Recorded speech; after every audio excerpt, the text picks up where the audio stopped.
Japan 1991. The country was going through an economic stagnation and price deflation. Businesses and homeowners were hit hard across the whole country, as it took 10 years for the country to get back on its feet. Known as the Lost Decade, golf courses were among the many thousands of businesses that took a hit. Courses were closing daily in the thousands, and golf itself in Japan was becoming extinct. But in the small town of Matsubishi Satayama, a town with just over 20,000 people, a young boy by the name of Ryo Ishikawa was just starting out in life. Ryo's father was a keen golfer himself and used the sport to bond with his son through such hard times. At just 6 years old, Ryo started his legacy. With the country at a financial standstill, they were crying out for somebody to bend the rules and show them there was still hope. Ryo was a natural and began outgrowing the junior scene in Japan. He began traveling the world to play huge junior world championships and putting Japan back on the map. At just 15 years old, Ryo entered his first Japan Tour event. As if that wasn't incredible itself at such a young age, he actually went on to win it by one shot. He was the hottest ticket in town and was quickly becoming Japan's new pop star. With all this media attention and sponsorship deals flying in left, right and centre, Ryo had no choice but to turn pro. He did plan on going to college before turning pro, but after being offered literally million-dollar deals, his amateur career was easily snubbed aside. After making the dive into professional golf, his career continued to blossom. At 17, he won his second Japan Tour event and even sneaked inside the World Top 100. With these honours, Ryo was getting calls from the PGA Tour and even got a chance to play in majors. With bigger boots to fill on the PGA Tour, and after travelling so far so young, Ryo didn't live up to the hype and only made the cut in one event. Heading back to Japan after being hit by reality, Ryo could easily have gave up right there and then. But after flying back, he won 4 more times on the Japan Tour, skyrocketed him inside the World Top 50, breaking more Japanese and world records, being the youngest man to do so. Again, with great performances, he was given another chance in America and was even called up to the President's Cup team. He made his mark that year and showed just how much passion he had for the game. He was starting to balance his calendar between the US and Japan. Although not quite breaking through on the PGA Tour, he won 3 more times in Japan, even clocking at 58. Just as Japan was getting over the lost decade, they were hit again with another huge catastrophe. The country was hit by one of the biggest earthquakes ever recorded. It once again put the country into standstill as the world watched in horror. Ryo's season took quite the setback after this. Finding it hard to concentrate in Japan, Ryo set out on the PGA Tour once again. He made plenty of cuts and had a few close finishes, but still Ryo couldn't break through the mark on the PGA Tour. This was his first winless season since turning pro. Even though being away from his country, Ryo was still thinking of them, and for every dollar he made, he donated back to charity in Japan. Ryo's winless journey continued for another 2 years before eventually winning again on the Japan Tour. At this point though,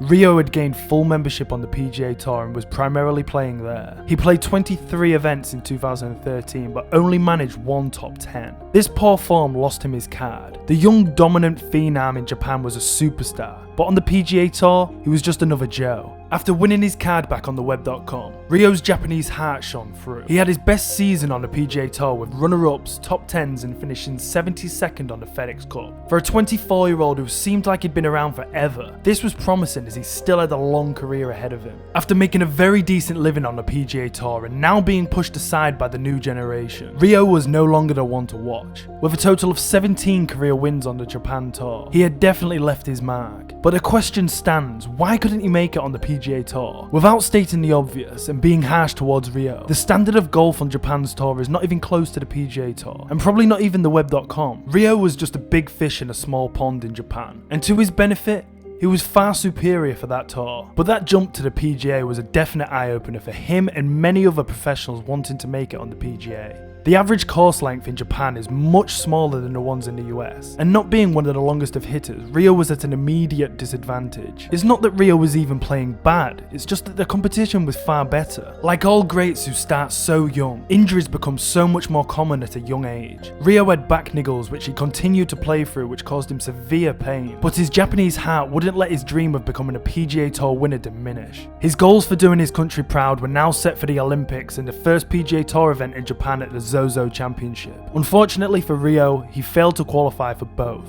He then set out for another shot at America but failed to even qualify for his web.com card. It's well known that Asians don't travel well. The culture in America is so different and missing home can be a big issue. Whether it was the language barrier or the food, all of this plays a part in the mental side of golf. Even though it seems Ryo has been around forever, he's still only 30 years old. Now his chances of making it on the PGA Tour now are more slim than ever. But because of his world ranking spots, we could still see him placing majors and invites to the PGA Tour. The future of golf looks bright for Japan, and Ryo Ishikawa made that path for others to follow.